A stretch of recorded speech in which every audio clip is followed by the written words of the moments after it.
Hello there guys and girls, this is the Prussian Prince with a Team Dignitas Rome 2 Invitational Tournament match. It's the round 1 match between Danko and Balor. Danko is from TWR clan. As for Balor, he's part of the Agartha clan. He's actually the leader of Agartha clan, I believe. Anyway, in this game we have Balor as Boy and Danko playing as Pontus. Interestingly enough, he did go for Pontus.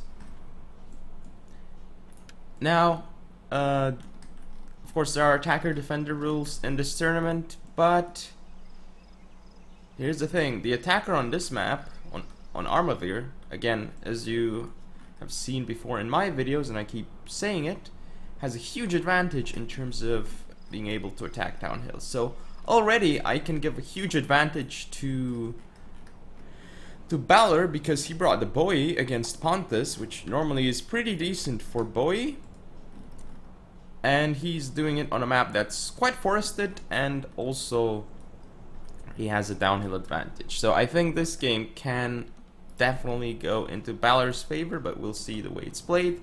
I'm gonna go over Balor's build. So he has 5 heavy horse. That's quite a lot of them. Then he has 2 skirmishes, just 2 Celtic slingers. How many levy freemen does he have? He actually has only 3 levy freemen, but still decent amount. 1 on each flank and 1 over here to protect his Celtic slingers, it seems. The 2 Celtic slingers that he has. In terms of swords, let's see. Well, his general is a strategist Osorn general. Pretty normal. In terms of swords, 2 Celtic warriors on his left flank and probably the same on his right. No, actually only 1 Celtic warrior on his right flank. Then for the rest of his swords, of course, a main line of 6 sword followers. Again, usual stuff. Now, I'm gonna go over Danko's build, who is playing as Pontus. He does have 3 mercenary Scythian horse archers. Normally a good choice, but here they may not be able to do so well in this kind of terrain, I suppose. They are getting some nice volleys off into the sword followers, but again, this is frontally, and now they're gonna get destroyed by Celtic slingers. They already lose a few men here. So that's not really a good trade for Danko, but he's trying to get around and get some shots off into the heavy horse. That's basically the best he can do with his horse archers, or get some shots off into the Osorn general from the rear. But really, how is he going to get here without being punished by the heavy horse of Balor? It's quite difficult. And here comes Danko again with his horse archers, but really he can't do much in this scenario with horse archers. I'm just like, I don't see how these horse archers can be too efficient here, especially with the way Balor is playing this out. And he's probably just gonna rush Danko and just get a pretty decisive victory because of the way this is looking. Anyway, we'll see though. I assume that there might be chariots on the field by Danko, but I'm gonna go over the rest of Danko's build. You can see he's still trying to skirmish with his horse archers and actually getting some shots off into Celtic warriors. These guys are a little bit weaker, so they are taking some damage. I mean, they don't really have as much armor or health as their sword follower counterparts. Well, can't really call them counterparts, really. They're just a much better unit, the sword followers, than the Celtic warriors. But of course, the sword followers are much more expensive. To reflect that, Scythian horse archers still trying to get around, get some shots off into the Osorn general of Balor, or even into the heavy horse. Shooting at any of those targets would be effective for Danko, but he isn't really able to do that, unfortunately, for him. Now, Danko's build, well, I can't really go over it because I can't really see what he's got, but he does have his Pontegral Cav general, commander, and then some pikes on the field, interestingly enough, but I don't really see it working as long as Balor just pushes up a lot, which I don't see him actually pushing up now. He's taking it very, very slowly, and he still has seems to be 2 levy freemen on each flank protecting his rear. But they're a bit too far out, I think. Well, I guess they don't really need to be too close. And Danko's still trying to skirmish with horse archers. Getting a couple kills on these Celtic warriors. But nothing too big, I guess. Still nice kills on the Celtic warriors, but not really where he wants to expend his ammo, I guess. He really needs to do damage to the heavy horse and also in general. Again, that's where he can't really do well at the moment. Yeah, heavy horse getting a bit too close to Celtic warriors and actually getting jabbed in the face. It was about quite a few men here. Celtic warriors killing 8 of those horse archers. That is a jab throw though, so it might end up being something that will matter in the late game, though I doubt it. But we'll see though. Not entirely sure about it. So we can see Levi Freeman for Balor moving up, and we still can't really say what build Danko brought, but we can say that he does have 2 Cappadocian cavalry. Well, it's pretty much what he is showing, but now we can see Balor turning around his slingers to fire at the horse archers. He is, yeah, he's repositioning them, but Danko does actually get some shots off, but not really too effective against Celtic slingers, really. That's not what he should be shooting at. But I guess he has fire at will on, because if you have fire at will off, your units won't really, if you target them, they will take so long to fire, because they will actually try and stop instead of moving and firing. And besides that, yeah, it's a little bit buggy, and it does target the center of the unit, so your whole unit has to be so much closer to the enemy to actually fire. Instead of firing like the unit that's close. But here comes the engagement. Have heavy horse charge here by Balor. He wants to make sure that his own charge doesn't get interrupted. And another heavy horse charge here. And look at this bait by Balor here. Might be able to allow him to get some jabs into the Pontegrill Cav General. He does indeed do that.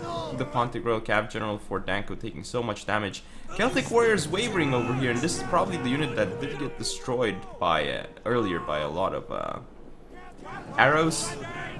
But again, you can see that Danko's forces on his right flank, they aren't really too good at holding. I mean, sure, through spears and hoplites, but the snake sword isn't doing too much. Horse archers actually getting into the slingers, but this isn't really going to work though, as we have the Oathsworn General here supporting for Balor, and it's actually going. The battle is already going, and we see that he does have a couple Levi Freemen, more Eastern Slingers, and Celtic Warriors, hoplites, and the chariots are the big deal here. But look, they've only got around 50 kills, and they're already starting to die. And they're being engaged by a lot of the heavy horses, and that's not really what I want to do. He's pulling back through his own pikes though, and that is a good move, but you can see Danko here really using his Levi pikes well. He's making sure that Balor can't break through it, but here's the thing. This means that this can be broken through actually after some sword jabs are thrown into the unit. A bit of weird micro here by Balor with his Celtic slingers, but I mean on this side he's just gonna be mopping up because he has way too strong units. Here he's engaging hoplites awkwardly though, as well as Levi pikes from the front. This isn't what he should be doing, and he's actually gonna end up not doing so well on his left flank, but nah, he should be able to win this side for sure. Based on what kind of units he has here against like hoplites and Cappadocian Cav. He's still got heavy horse, yeah. And Oathsworn General is alive. Chariot's still alive though, and they're gonna go in for another run into those sword followers. But they can't really do what they need to do, it seems. And look, Scythian horse archers going down right now to the Oathsworn General, up to 63 kills, only 1 loss so far. And now, once the general for Balor does go in, it's just gonna be really hard for Danko to pull this off, I think. Still impressive use of Pontus here by Danko, but I don't think it's gonna be enough to win him. Oh, the Levi pikes come here and they're gonna get some much needed flanking hits on the Celtic warriors and sword followers, but still, this is much closer than I anticipated it being. This is quite odd, but we can see the Levy Pikes actually up to 13 kills. But over here they have 37 as well, so quite efficient. But Eastern Slingers for Danko going down now though. Chariots still haven't gotten too many kills for Danko. He's trying to pull through with them, but they're not actually doing their job properly. Heavy Horse getting into them, but he needed to kill this Oathsworn General of Balor, because he still didn't kill the Oathsworn General, and now Balor has so many free Heavy Horse units. Look at this Heavy Horse, look at this other Heavy Horse, and he forgot about this Levy Freeman in the back, but it shouldn't really matter at this point. Look at the Chariots, only 94 kills, not really cost effective at all in here. Thuria's Spear's doing really well though against Celtic Warriors, and this Heavy Horse, yeah, the Cappadocians can't match. Like, I guess they're getting destroyed actually by Heavy Horse, interestingly enough. Well, there's 2 Heavy Horse units, and the Eastern Slingers are gone off the field too. Pontycruel Cav did damage, but now engaged with Heavy Horse, and gonna be more Heavy Horse soon enough, so not really gonna work out for Danko, I feel. Now we have some rear charges by Sword Followers, and this should be game for Balor, I think. So yeah, I guess it was because of Balor not really engaging properly against Danko here, but somehow it still worked out for Balor. I guess it's still because of the faction advantage and map advantage that he had. Well, actually, at this point, it's not really giving Balor a downhill advantage, I think. This seems to be kind of even ground. So I guess, well, I think it's still a little bit in favor of Balor though. It's still slightly downhill, I think. Yeah, I believe it's still slightly downhill, but not entirely sure. Hard to say though, hard to say. Yeah, I think it's still downhill, I think, anyway. So Danko really should have pulled back over here and just skirmished from there. I think that would have been funny. But I guess it doesn't really matter because the Oathsworns are in. They're gonna kill all the Levy Pikes, and that's gonna be game for and victory for Balor in the first game. But really, it was quite impressive the way Danko actually used his used Pontus, but I think he still could have done more. But Balor kind of played this very, very ineffectively, I think. The way he engaged his forces, like his cavalry and swords, and then blobbed up a little bit, it didn't seem like he played this to the extent of his abilities. But nevertheless, he does win this game and is up 1-0 against Danko. You can see his one of his sword followers did really well. His Oathsworn General was protected nicely by him. The Heavy Horse destroyed Pontus. I mean, they did so much damage, it seems here, to... Well, they killed a lot of Eastern Slingers, that's for sure, and then possibly Celtic Warriors and such. His own Slingers, though, didn't do too much damage, but they were targeting the Chariots, I think, so that's why they didn't do a lot, but he did mismicro them at some point, anyway. And Levy Freeman just doing their jobs. Celtic Warriors did alright, but yeah. For Danko, Cappadocians and Pontycruel Cav General did something, as well as the Horse Archers, actually. Chariots up to actually 130 kills at the end. Didn't expect that, because they were only up to like 90 before dying. As for the Hoplites, this one did surprisingly well, but 2 Levy Pikes didn't do what they needed, and the rest of Danko's units either. Furious did very well for him, though. But anyway, that's game 1, so I'll see you in game number 2. So this is game 2 of Balor versus Danko. Some maps chosen by Danko, I believe, and it'll be on the Metasena. Lusitani for Balor, and Danko's playing as Parthia. So this is quite a bit different, very different matchup than what we're used to in this tournament, I feel. Well, we're just... yeah, I mean, we'll see how this goes, but personally I would favor Parthia in this matchup, but I guess it's not something that, not a matchup that can't be won by Lusitani, and we'll see. I'm gonna go over Balor's build first, who is playing as Lusitani. Alright, so Balor's got Cantabrian Cavalry, 1 of those, and how many other cav units? 5 Scutari Cavalry, so a good amount of melee cavalry as well. up front he has 3 Skutari Spearmen and a lot of damn swords. 2 Iberian swords on his right flank, 2 Iberian swords on his left. And his center is quite strong actually. 1, 2, 3, 4, 5. Actually 5 veteran shield warriors. He didn't go for a 6th one this game. And a Lusitani noble general strategist. Quite normal stuff for Balor. Now for Danko, let's see what he's got. So only 2 Parthian horse archers actually, interestingly enough, considering the map. Now for his build we have well, for his main core we have, I believe it is, wow 5 Eastern Cataphracts, and wow, this bird. 5 Eastern Cataphracts and Royal Cataphract Commander Gen, not strategist, alright. Then skirmisher on each of his 2 wings. You can see that he's basically separated his front into 2 parts. Each one has a Parthian foot archer unit and 3 mercenary hoplites. Actually no, 3 mercenary hoplites here and 3 Persian hoplites here, so there's a difference. This flank is stronger in terms of infantry, same in terms of skirmishing, but weaker in terms of cavalry because this one has the Royal Cataphract General. And I guess in terms of morale because of the Cataphract General's aura. So you can see here, I believe it is, yeah,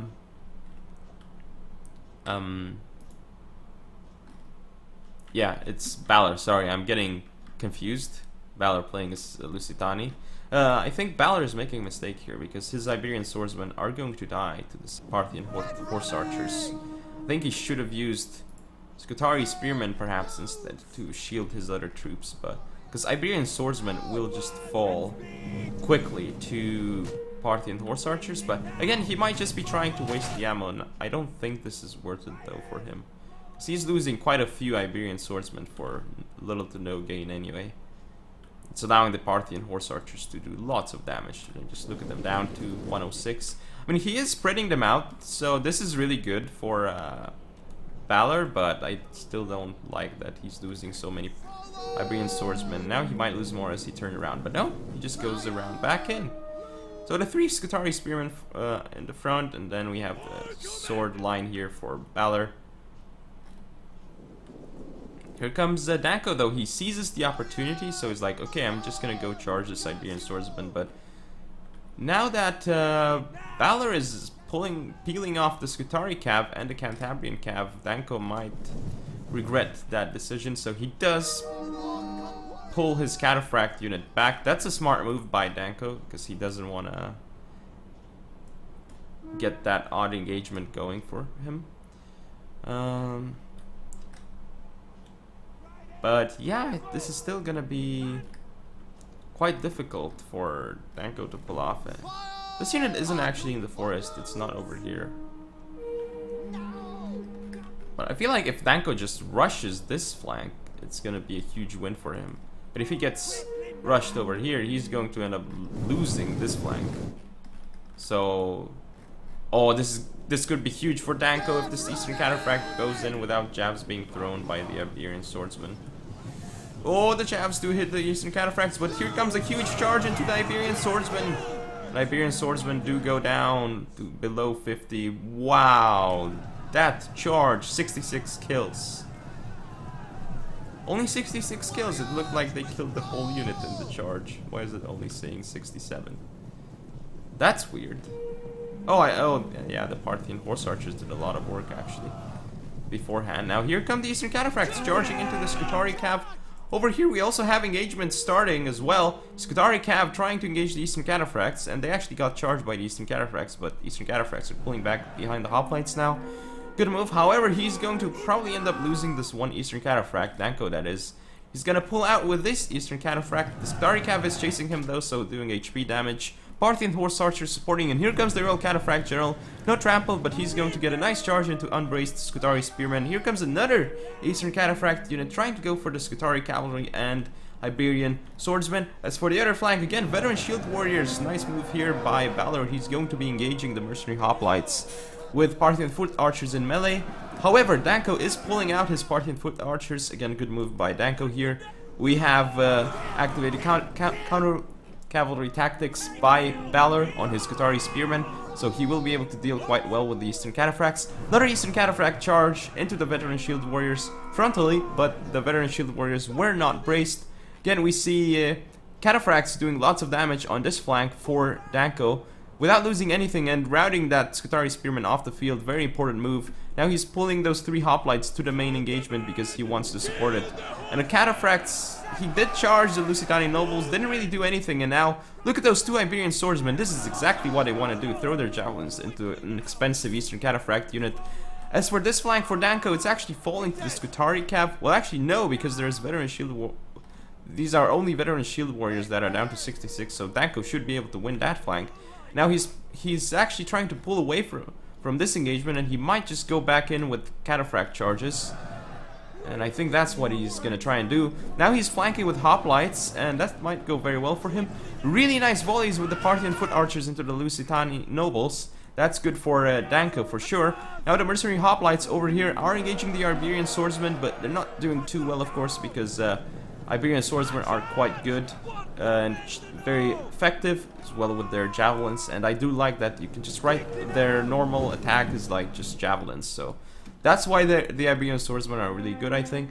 Then we have the Skutari cavalry trying to go around here for Balor, but they're not really doing too well, and they do get caught by hoplites. Still, this is a very intense game at the moment. The Lusitani nobles, though, this is a very good move by Danko. Look, he just used this Persian hoplite unit to stop this Lusitani noble from going around, and the Persian hoplite is attacking from this side, so this leaves the rear of the Lusitani nobles open to Parthian foot archer and horse archer fire. So on this flank, I feel like it's looking really good for Danko, but he's definitely lost the right flank. And this Persian hoplite actually routed off the field, and it's not looking so good for Danko anymore because there's still cavalry around for Balor, and cavalry is very important in dealing with all those skirmishers that Danko has, and being able to stop the Cataphracts from actually pulling out after they charge. So Danko is, however, stopping Balor from engaging the way Balor wants on this side, though. Well, I mean, Balor is super blobbed up here when he should just be flanking around with his swords, and he's now gonna try and do it, but a bit too late, I feel. Look at those Parthian foot archers actually engaging in melee, so that's a mistake by Danko. He needs to pull them out and do more damage with them with missiles, unless they're actually out of ammo. The Lusitani noble general is going to end up dying to a Persian hoplite unit, so the heroic Persian hoplite unit standing in there. However, only 1 unit left here in this blob. Here comes a trample Eastern Cataphract charge. It's gonna get so many kills in this blob. And now we only have 1 to 2 cavalry units for Balor, and this could be huge, especially if this Royal Cataphract does indeed go for the Iberian swordsman. I feel like if he charges this unit, he might be able to rout it, and that's what I think he's doing. He's actually pulling out this Persian hoplite. I think this is a mistake by Danko. He needs to keep his Persian hoplite engaged over here. But wow, he's actually going to go for a rear charge into these units. And the Royal Cataphract is doing damage to the Iberian swordsman. It's going to be quite easy for them to mop up the Iberian swordsman. Same thing over here. The Persian hoplites actually able to rout a unit of, I'm not quite sure what it was. Oh, Skutari spearmen, I think. Parthian horse archers engaging Skutari cav, trying to stop them from running away. But this game is really close at this point. You can see the Eastern Cataphracts, 22 men left, charging into veteran shield warriors. Over 230 kills. And here comes the Royal Cataphract general of Danko. Is going to go for a huge charge. Not the best angle though against the veteran shield warriors. He should have gone around, but I guess he wants to charge in here, pull out, and then be protected by his own Persian hoplites. So I guess that might be why. And now Parthian foot archers are firing at the Skutari cav. This is exactly what they need to be doing, and the Parthian horse archers here might be trying to stop them. And will they stop the charge? No, the Skutari cav is too fast. One more volley though by the Parthian foot archers ensures that the Skutari cav are rendered as ineffective as possible. They're down to 20 men. This Eastern Cataphract is down to 7 men, but it's gonna go for a rear charge into the veteran shield warriors. Veteran shield warriors in the red, but they're not really gonna break. A trampled charge by the Royal Cataphract general of Danko though. He's almost gonna be able to rout the veteran shield warriors, and this game is really close, but it does seem like actually it will be Balor who might end up winning this game, because yeah, there's a Royal Cataphract general left, but hang on. This Eastern Cataphract is off the field. Now Danko got through this veteran shield warrior. If he routes it and then gets into the Skutari cav of Balor, this could be a victory for Danko, but I think it's gonna be, yeah, his trample just wore off for Danko, but he's gonna go for it. He's gonna go for the swords now. Massive charge into the veteran shield warriors. The veteran shield warriors, look at all these units, they're so damaged, and now the cataphract is gonna go into the Skutari cavalry, and it does get a bit of a charge bonus into the Skutari cav too. And the Royal Cataphract is fighting it out against these two units. The Skutari cav and the veteran shield warriors may not be able to win against the Royal Cataphract. What is this engagement over here?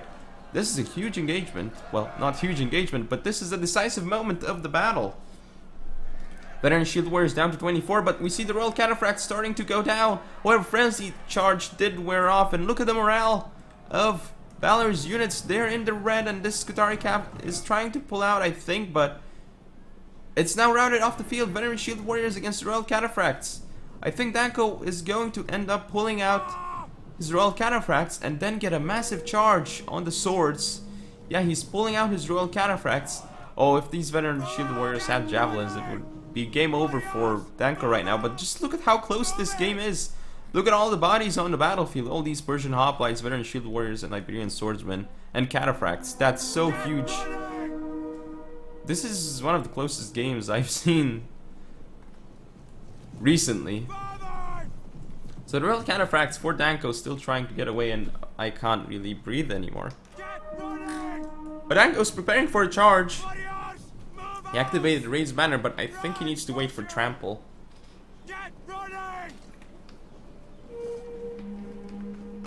Oh, is he gonna go for it? Is he gonna go for it? No.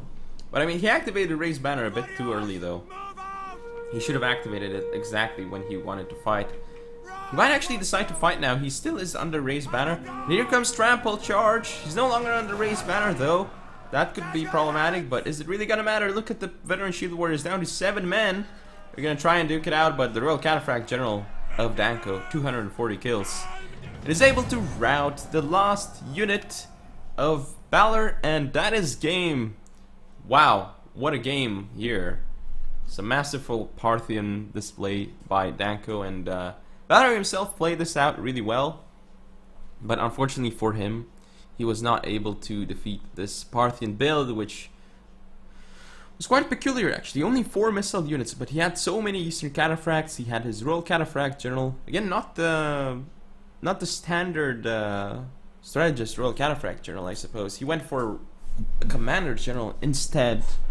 But his Horse Archers, look at the kills on the Horse Archers. They actually did a lot of work on those Iberian Swordsmen, which in turn got charged by Eastern Cataphracts. So I think that was a mistake by Balor to keep pulling out his... I mean, he sent out his Iberian Swords so far and they took so much damage. I don't think that was worth it for Balor, to be honest. I think he should have done that with like more armored units.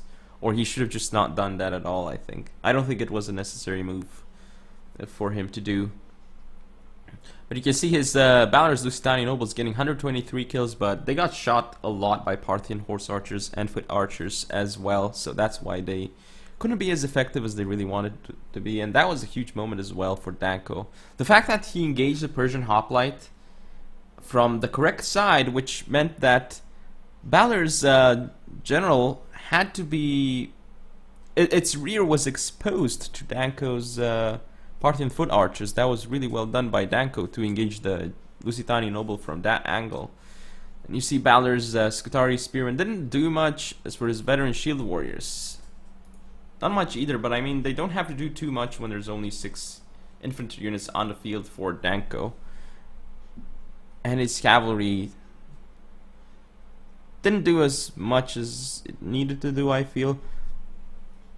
Again, 2 Iberian swordsmen doing really well, but the other 2 didn't do enough, I feel. I mean, I think he just wasted his... he just wasted 2 Iberian swords on his right flank. That he didn't need to do that, I think. But you can see the hoplites for Danko, one of them doing quite well actually. They held for so long against the infantry and allowed Danko to do massive damage with the foot archers and cataphracts, charging in and charging out, I suppose. Well, not charging out, but pulling out. Anyway, it is now 1-1, so I'll see you in game number 3. And this is game 3 of Danko versus Balor, again on Invitational. And this time around we have Galatia for Balor and Danko playing as Sparta. And in this scenario though, I definitely would favor Balor, because he's Galatia against Sparta, and I think Sparta is not so good against Galatia, but we will see, as I am going to be putting the game in slow-mo. Sorry about that, just drinking water because I'm really thirsty after that commentary in the second game. So, I'm gonna go over Balor's build, who's again Galatia. He has Noble Horse, Strategist General, 2 Mercenary Cappadocian Cavalry, and 1 Galatian Raider, interestingly enough. Then we have 3 Galatian Swords on his left flank, 3 Galatian Swords on his right. And his center is composed of 6 Galatian Legionaries. Quite expected, I guess. 3 Celtic Slingers. No, actually 2 Celtic Slingers and a Mercenary Syrian Archer, so a bit different by Balor, I guess. I mean, you would normally see like 2 Syrian Archers or something, but he went for Slingers instead. Now for Danko. Well, just look at this. Already I can say no cavalry whatsoever for Danko. It's a full infantry build. He does have 2 Gorgo skirmishes though, and these guys are quite nice slingers in comparison to like Helots. In terms of his main line, well, let's see, he has 2 Spartan youths in total, I think. No, he has just 1 Spartan youth, okay. But on his left flank, 2 Perioikoi spears. On his right, 2 of them as well, so 4 in total. And then he has, how many Perioikoi hoplites? 3 Perioikoi on his right, and 3 on his left. His center, well, his general is a Royal Spartan Commander General. And he has another Royal Spartan over here. And how many Spartan hoplites? Okay, he should probably have 6. 1, 2, 3, 4. Only 5 Spartan hoplites actually. 2, 3, 4, 5. You would think that you'd bring 6 Spartan hoplites for sure as Sparta, but I guess he's not really bringing them, interestingly enough, because Spartan hoplites are super cost effective, and you'd think that he would bring them. So we'll see if this does end up working for Danko though, but I don't think it's gonna work too well anyway. Now the Galatian Raiders come around, and this is exactly what they need to be doing. They need to be making sure that those Royal Spartans get damaged before the engagement starts. So if he kills the Royal Spartan General, this might actually help Balor quite a bit in the main engagement. If he kills him quicker, I think, because that would allow his units to route quite a bit faster, and not all of his units have disciplined, I think. Not sure actually. Do all of them have disciplined? I think they might. No, I guess they might. Yeah, it seems like they do.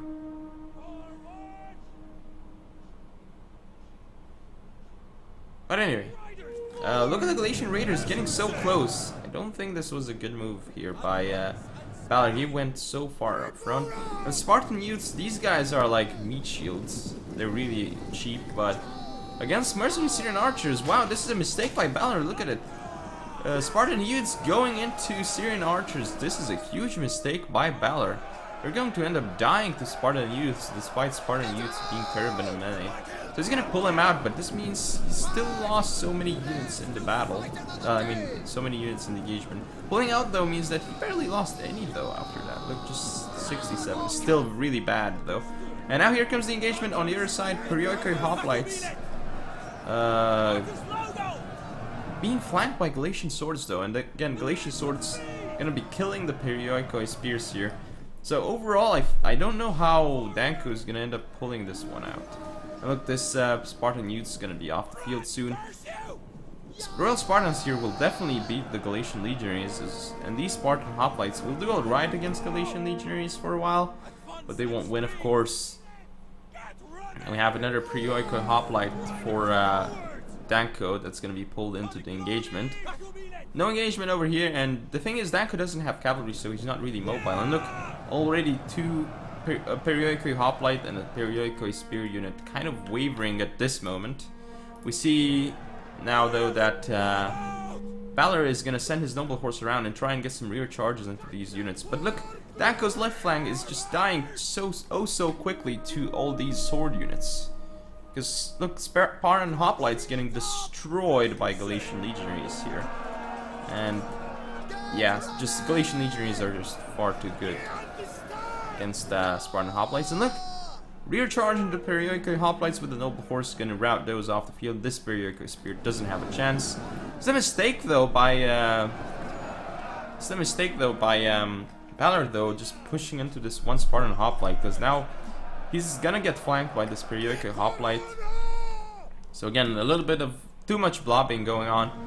This one Galatian Legionary isn't doing too well because it's getting destroyed by Royal Spartans. So he's actually kind of surrounded himself, I guess.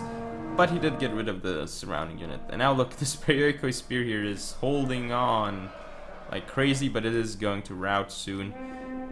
Royal Spartans for Danko pushing up a bit too far. He forgot to send them back.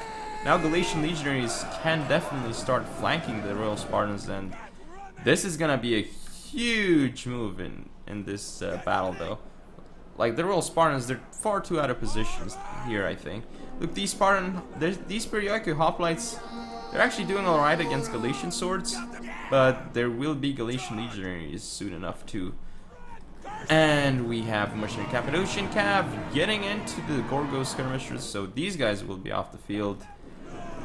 And it's just a matter of time, I feel, before Danko's units lose steam and rout off the battlefield. Because they aren't going to take long to beat, but still. And now more Periodical Hoplites over here. Sure, he's going to be able to kill this Galatian sword, but look at the Galatian sword. It's done so much damage. Gorgo skirmishers going around. This guy actually survives. Well, not this guy, but these women. Spartan Hoplites charging in and then should activate Hoplite Phalanx. Spartan Hoplites over here. Mercenary Cappadocian Cav still alive. Noble Horse routing Gorgo skirmishers. And there's a Cappadocian Cav here that could go through for Balor. Of course, Danko finally pushing through on this flank, and his slingers and archers are focusing the Royal Spartan, who is now getting flanked again because he pushed up his general too far. That was a mistake by Danko. And Cappadocians, nice rear charge here into the Spartan Hoplites. Don't know why he's pulling out this unit, because it's not quite dead yet, but I guess he wants to finish up the Royal Spartan general much quicker. Cappadocian Cav getting into the rear of Royal Spartans and Spartan Hoplites. Again, more Noble Horse here for Danko, not Danko but Balor, trying to go around. Periodical Hoplites will engage though, so that's a good engagement by Danko, but does he still have the infantry needed? Well, if he actually gets a rear charge here and somehow routes this flank, he does have a chance, but I don't see it happening. There are still 3 skirmishers on the field for Balor, and this Noble Horse, yeah, it's been mismicroed a lot over here by Balor, but is it really gonna end up mattering? Because this periodically will get mopped up too. Cappadocian Cav getting around for Balor. And look, this flank is actually routing for him, but I don't see these units being able to defeat the Galatian Legionaries though. I really don't see it. And one more Galatian Legionary. This guy is just so free at the moment and can do whatever he wants, but he should really be flanking those units though to make sure they're out of the field. Or attack this Spartan Hoplite, that would be a good choice too. But look, this flank isn't really doing so well for Balor, but outer flank is mopped up, and center is looking really bad for Danko too. The Royal Spartans didn't do what they needed to do. They again went up too far with the Royal Spartans, and his engagements weren't too great either. But again, this is Sparta versus Galatia, so I'm not sure how in which world Sparta beats Galatia. I mean, I guess it is possible, but it is just so hard to make it work. But yeah, you see that the fight is still going on. It's been going on for a while because Hoplites take very long to kill. The Galatian Legionary is pulling out actually. I guess he's trying to pull out because he thinks that we have Hoplite wall activated for Danko, but in fact it's not the case. Look, the Royal Spartan General, it's now off the field, only 88 kills, so pretty much wasted. This flank here still holding strong for Danko, and he might actually be able to neutralize these forces. No, because his unit is in red morale and wavering because of army losses at this point. And soon enough, we will see the Spartans flee the battlefield.